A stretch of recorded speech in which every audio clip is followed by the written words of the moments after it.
Everyone, আমি পারমিতা। আমি আবারও এনেছি একটা নতুন ব্লগ। তো আজকে আমরা যাচ্ছিলাম রঘুনাথপুরের উদ্দেশ্যে। তো রঘুনাথপুরে কি করলাম সেটা দেখার জন্য তোমাদের দেখতে হবে পুরো ব্লগটা।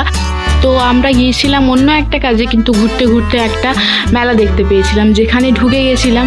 তো ঢুকেই দেখি মেলাতে অতটা ভিড় ছিল না, কারণ মেলাটা নাকি অনেক দিন থেকে হচ্ছে। শিল্পী টিউশন যাওয়ার সময় দেখেছিল। তো মেলাতে আমরা খেয়েছিলাম এটা।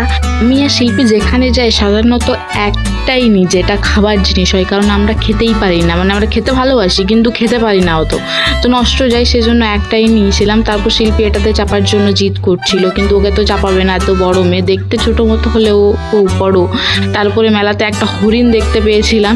তারপরে মেলাতে কাপ কিনেছিলাম, এটা ছিল মায়ের জন্য। আর একটা টার্টেলও ছিল, যেটা কিনিনি, টাকা নিয়ে যাইনি, কারণ আমরা জাইবুর সাথে গেছিলাম, জাইবু সব টাকা দিয়েছিল। তারপরে খেয়েছিলাম পাপড়ি চাট, যেটা ছিল ফেভারেট, কিন্তু ওটার থেকেও ফেভারিট ছিল মোমো। তো মোমো খেয়ে ঝাল লেগে গেছিলো, তার জন্য আমরা গিয়েছিলাম আইসক্রিম খেতে। মোমোটার একটা বিশাল খাসিয়ত ছিল, যেটাতে মোমো ছিল চিকেন মোমো, কিন্তু মোমোটার ভিতরে চিকেনের পুরি ছিল না, মানে চিকেন ছিল না, পুর ছিল সামান্য, কিন্তু চিকেন ছিল না।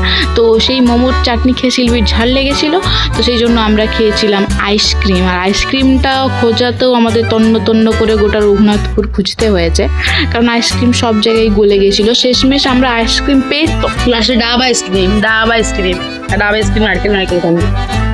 দু রকমের আইসক্রিম নিয়েছিলাম, দু রকমের আইসক্রিমই ছিল বাজে। খেতে ভালো লাগছে, খেতে ভালো আছে, কিন্তু ফ্যান লাভলি মতো গন্ধ এসছে। যেহেতু লাভলি আছে, ফ্যান লাভলি, আর আইসক্রিমটা নামও লাভলি। তো আমাদের এই ব্লগটা এখানেই শেষ করি। তোমাদের ব্লগটা ভালো লাগলে লাইক, কমেন্ট, সাবস্ক্রাইব করো।